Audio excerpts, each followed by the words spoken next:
Antropofonías, programa del Instituto Colombiano de Antropología e Historia, ICANN, y del Museo del Oro del Banco de la República.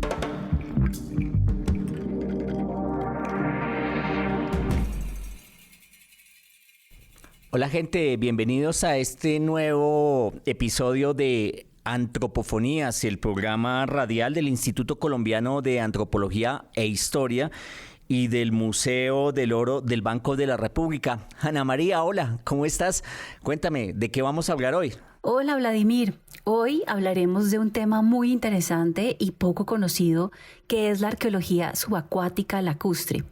Hay que decir antes que la arqueología subacuática es una disciplina bastante joven, que nace en el siglo XX y que su estudio se centra básicamente en la investigación y en algunos casos la recuperación de restos arqueológicos que por el azar o de una manera intencional están actualmente sumergidos bajo el agua. Esto ocurre con mucha frecuencia en el mar, pero también en otros cuerpos de agua, como lo son las lagunas, los ríos y los embalses. De estos últimos 3 casos hablaremos el día de hoy.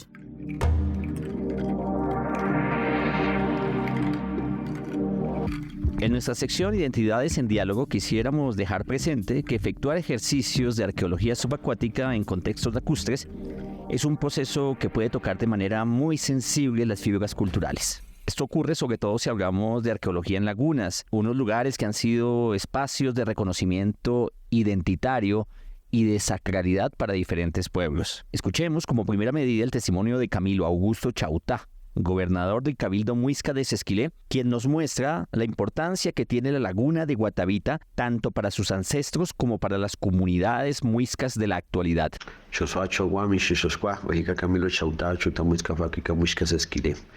Buenos días, ¿cómo están? Mi nombre es Camilo Chautá, gobernador de los Guardias Indígenas Muisca de Sesquilé.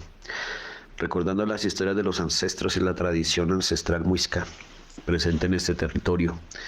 La laguna del cacique Guatavita, como la llamaron en la historia escrita por los invasores.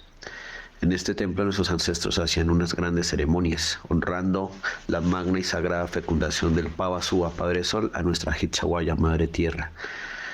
Por eso se hace en el amanecer, por eso la inmersión del Sijapcua, el cacique, es al mediodía, y cada uno de los elementos que allí se entregan son canalizadores de la energía de todo el pueblo.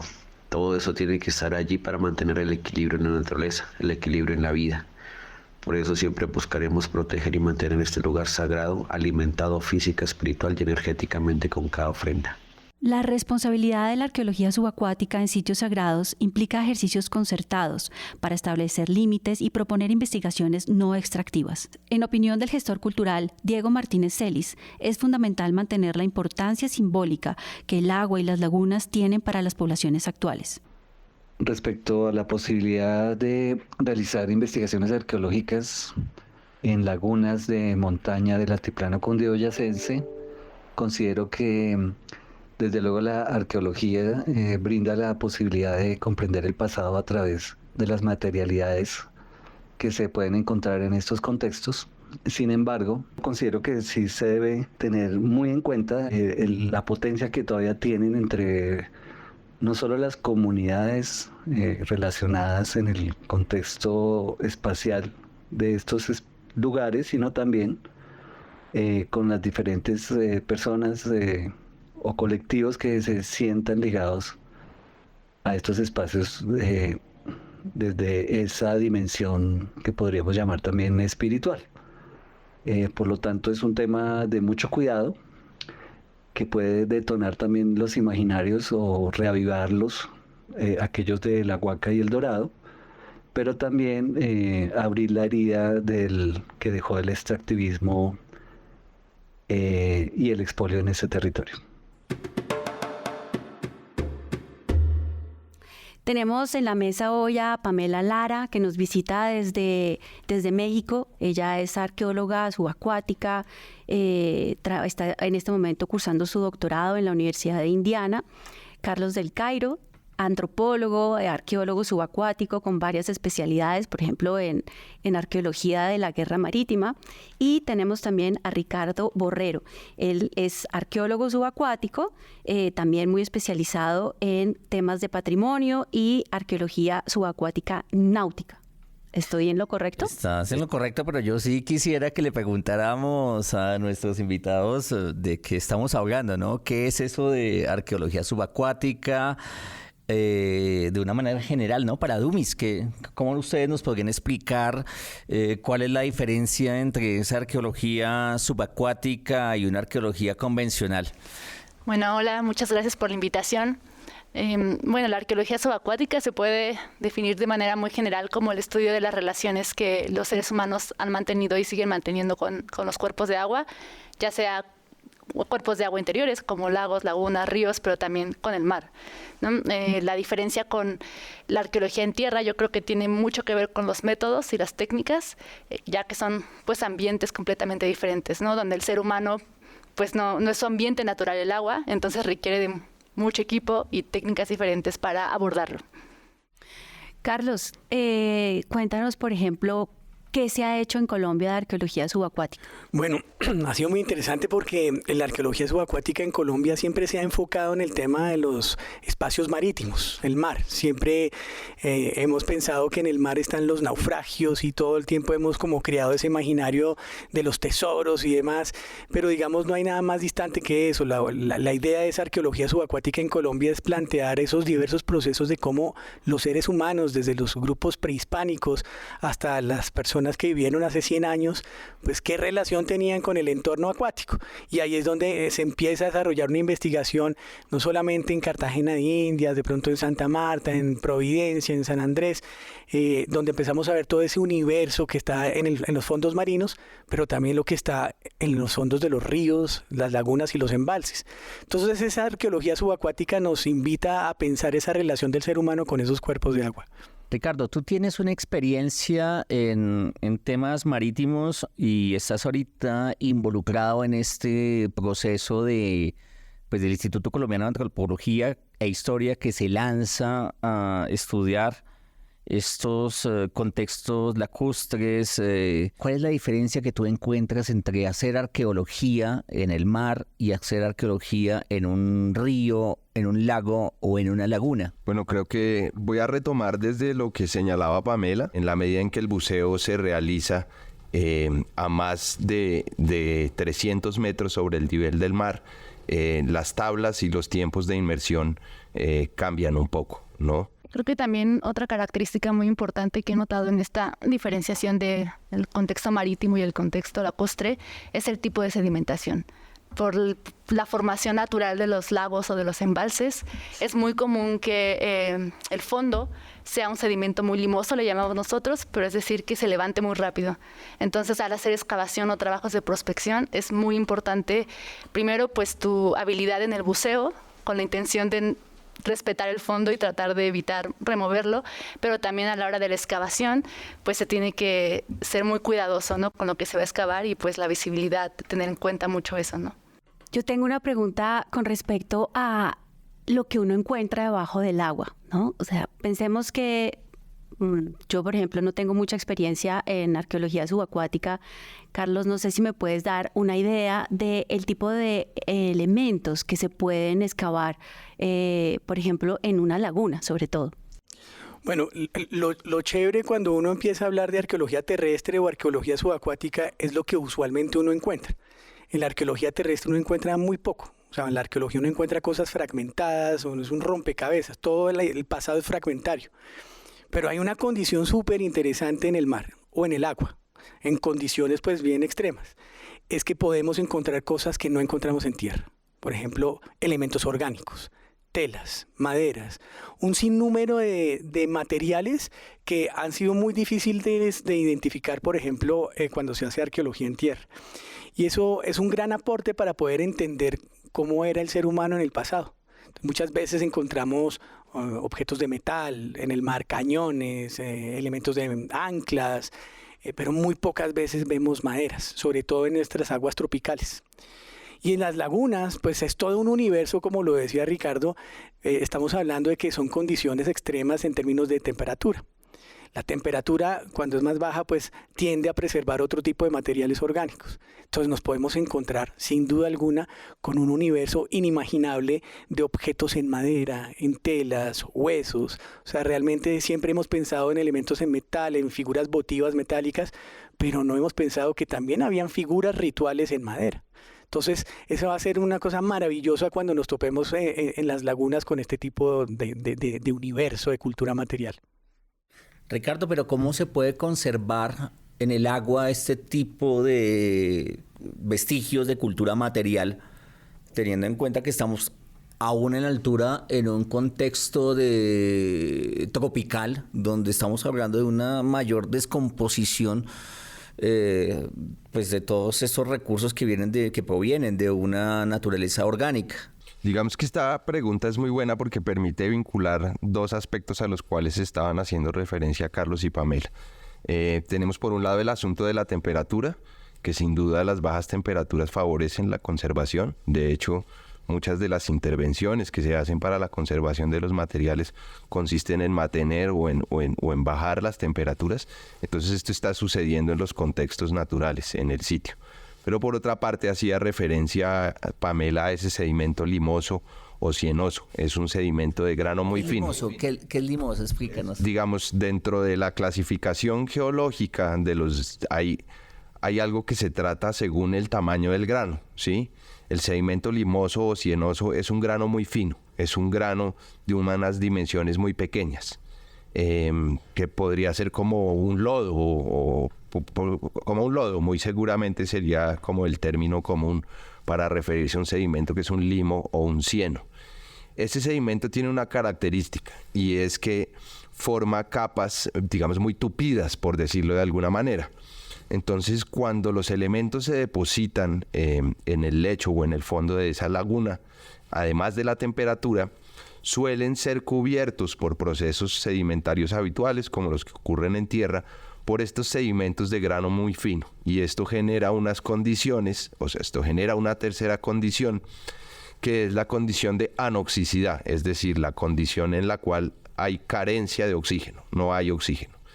Y el oxígeno es indispensable para la proliferación de una gran cantidad de agentes degradantes, como las bacterias oxidorreductoras, para la abundancia de vida marina y este tipo de cosas. Pero entonces el sedimento protege esos materiales de las condiciones físicas, como puede ser el movimiento del agua resultante de las corrientes, las mareas y las olas.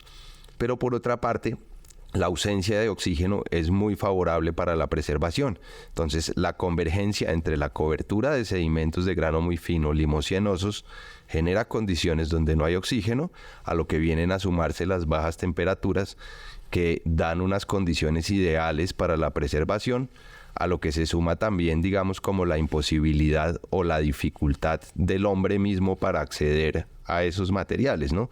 La dificultad misma, lo que implica el hacer un buceo o ese tipo de cosas, hace que las cosas sean menos accesibles. Pamela, teniendo en cuenta lo que acaba de contarnos Ricardo, ¿cómo la arqueología subacuática se relaciona con esos objetos en la medida en que si los sacas de este espacio de alguna manera protegido, cuando se excavan estos objetos son sacados al aire, al oxígeno y empiezan seguramente un proceso de deterioro? ¿Eso sucede o ustedes simplemente hacen la investigación bajo el agua y dejan todo allá en el lugar donde está, o si se sacan los objetos? ¿Qué sucede? ¿Cómo funciona eso? Bueno, esa decisión depende de muchos factores, ¿no? Que tienen que ver con la estrategia y la gestión del proyecto primero. Regularmente pues se sacan materiales que son muy diagnósticos o que nos podrían dar mucha información o que se pueden encontrar tal vez en peligro de ser saqueados por personas no profesionales, ¿no? En la arqueología. En México tenemos pues muchas experiencias, ¿no? Hemos trabajado sitios donde trabajamos los materiales de manera solo en el agua y los dejamos ahí. En otras ocasiones los hemos sacado y han pasado por un tratamiento de conservación para poder mantenerlos pues estables, y posteriormente los analizamos. Y también tenemos el caso de Nevado de Toluca, por ejemplo, ¿no? Donde se sacaron copales, se mantuvieron en agua durante todo el tiempo de análisis y finalmente los regresamos a la laguna para que pues se quedarán ahí, ¿no? Conservados. Entonces creo que depende mucho de las estrategias de gestión de proyecto, también de las preguntas de investigación que tengas y bueno, de las decisiones del investigador, ¿no? Carlos, cuéntenos un poco del proceso de este proyecto que se está desarrollando en la actualidad a partir del liderazgo del Instituto Colombiano de Antropología e Historia, pero en el cual tú pues participas de una manera muy importante. ¿De qué se trata? ¿Qué es lo que se está buscando en este momento hacer desde el Instituto Colombiano de Antropología a partir de una arqueología subacuática en contextos lacustres y de ríos? Sí, pues básicamente es primero que todo ampliar la institucionalidad, la investigación y la institucionalidad para la gestión del patrimonio cultural sumergido en Colombia.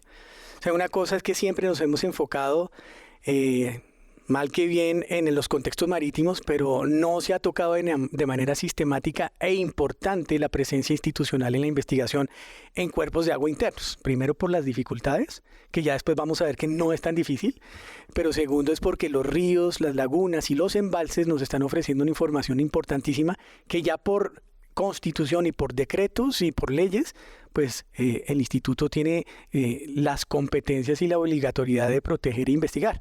Entonces, el Instituto Colombiano de Antropología e Historia pues le está apostando evidentemente a desarrollar un programa de investigación a largo plazo enfocado en lagunas, enfocado y en embalses y en ríos. Y precisamente por eso se empieza a trabajar una metodología muy interesante que está enfocada en la participación o en la horizontalización de saberes, en la construcción de saberes desde múltiples áreas disciplinares y también integrando a las comunidades en sus conocimientos, también apoyándonos de la experiencia internacional, por ejemplo, de los colegas de México, para empezar a trabajar y pensar en ese proyecto a largo plazo de cómo podemos abordar esa arqueología subacuática de las lagunas, por ejemplo.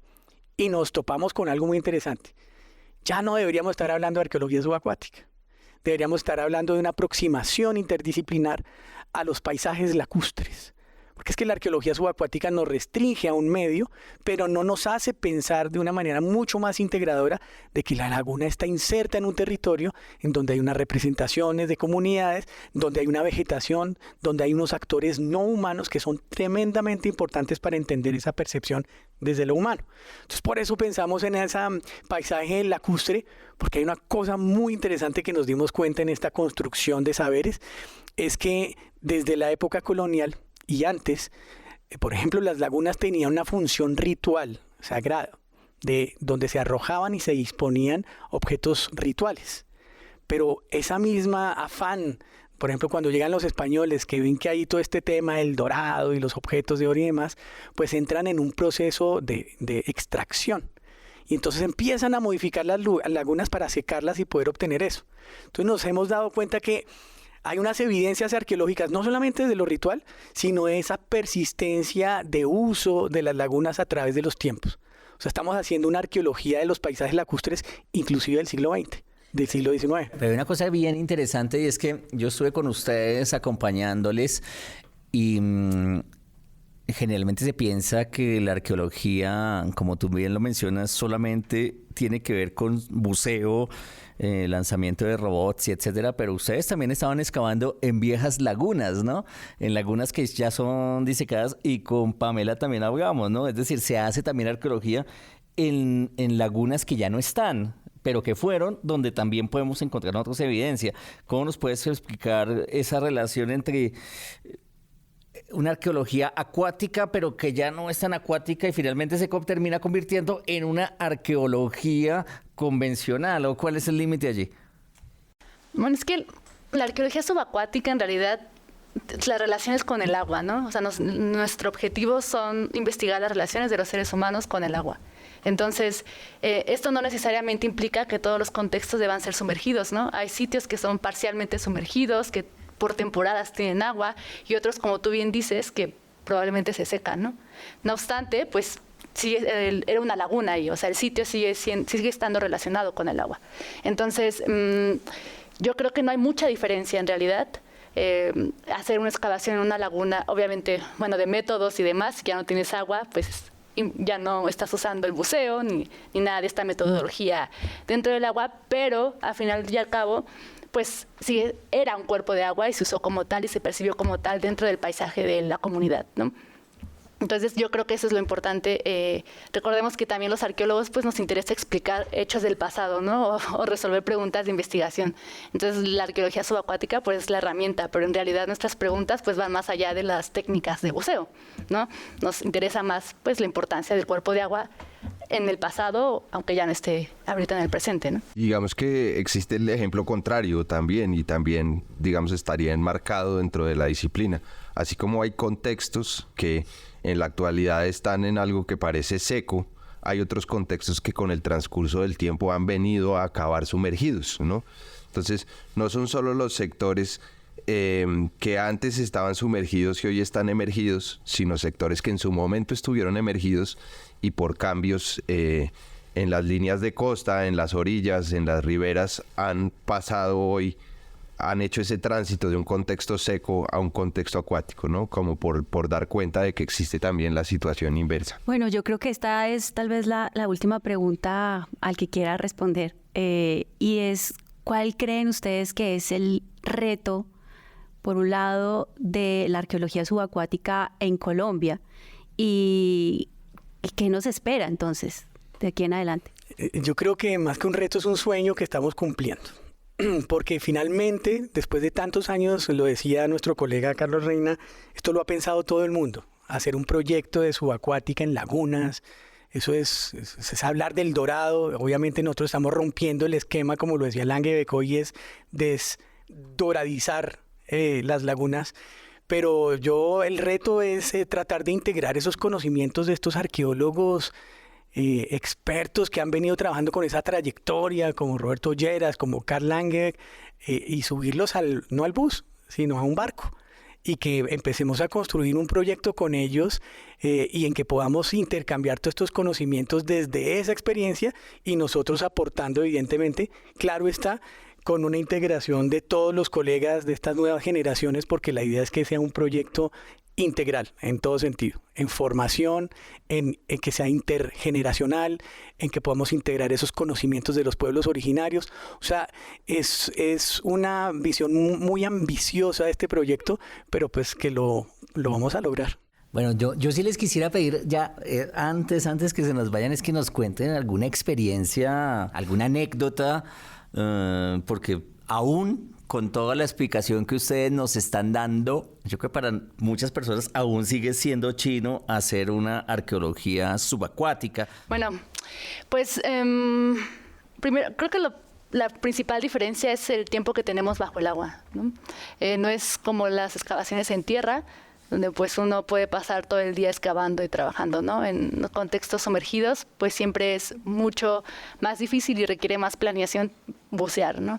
En ese contexto, pues los buceos siempre son, bueno, intentamos que sean bastante estrictos, con un plan muy bien organizado, con actividades que uno pueda hacerlas y entenderlas abajo del agua sin poder hablar, por ejemplo. Más o menos, ¿de cuántas horas estamos hablando bajo el agua? Bueno, esto depende mucho de la altura del cuerpo de agua y también de los gases que utilices, pero digamos que a lo mejor buceos de 40 minutos en altura, pero depende también de la temperatura. O sea, son muchos factores que se deben de tomar en cuenta, pero justamente por eso requiere como una planificación mucho más pues centrada, ¿no? Que nos permita a nosotros ser eficientes debajo del agua y completar pues los objetivos.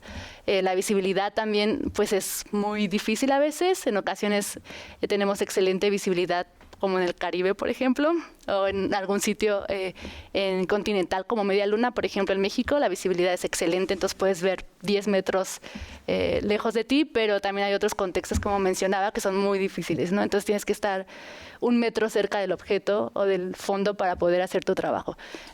Ahí, Pamela, yo meto la cucharada porque me parece interesantísimo eso, pero lo que yo más he visto en términos de sufrimiento es el frío tan berraco que hay en esas lagunas a 3.000 metros, y no solamente el frío, sino ponerse esos trajes que son incomodísimos, son súper incómodos, y se demora más o menos lo mismo uno poniéndose esos trajes. O sea, realmente hay una logística y realmente es complicado para el poco tiempo que uno tiene en el agua. Justamente lo que dice Carlos, se requieren horas y horas de planeación para hacer 45 minutos de buceo. Digamos, creo yo que debe haber también como unas palabras de aliento, como como a no desistir, ¿no? A no desistir. Yo creo que historias, digamos, bonitas, interesantes, están mediadas por el contexto propio de lo que somos, ¿no? Somos el tercer mundo. Ahora, quienes dicen que no. Pero en ese marco de ser el tercer mundo, pues naturalmente los recursos son limitados, ¿no? Y creo que habría una gran cantidad de anécdotas de qué manera con materiales cotidianos estamos solventando problemas de esa tecnología a la que por motivo de costos no podemos acceder. Y digamos que eso forma parte de la historia del desarrollo de la arqueología subacuática en Colombia. Creo que la visión hoy en día son los robots y ese tipo de cosas, pero creo que esa sería una idea muy errada de lo que ha sido el devenir de la historia de la arqueología subacuática. Me atrevería yo a decir en América Latina en general, en términos de qué se utiliza para qué, ¿no? Entonces, en el momento en el cual pues no pudo haber acceso por X o Y motivo a un cinturón de lastre con sus plomos apropiados, pues ahí está uno lastrándose con las piedras de río, lo mismo resolviendo los temas, o sea, como las embarcaciones tienen que anclar a 3 anclas, pero acá ningún pescador carga 3 anclas, entonces naturalmente es lastrándose con piedras, ¿no? Entonces digamos que en este ámbito de la adaptación de las tecnologías y de las tecnologías criollas para responder a problemas con bajos recursos, hay una fuente de anécdotas riquísima en el ámbito de la historia de la arqueología subacuática y lo que ha sido su desarrollo en el país.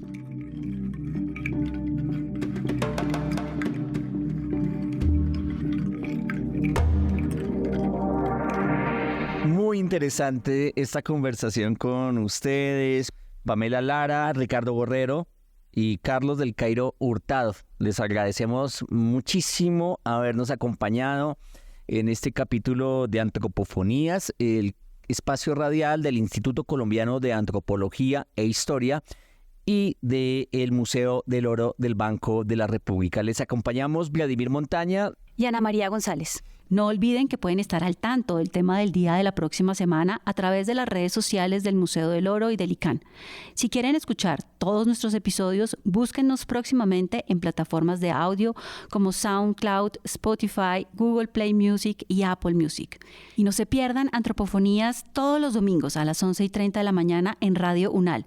Sintonicen 98.5 FM. Hasta la próxima. El equipo, nos decíamos el equipo Mad Max, porque realmente era con lo básico, nos tocaba así, con lo que había armar en los equipos y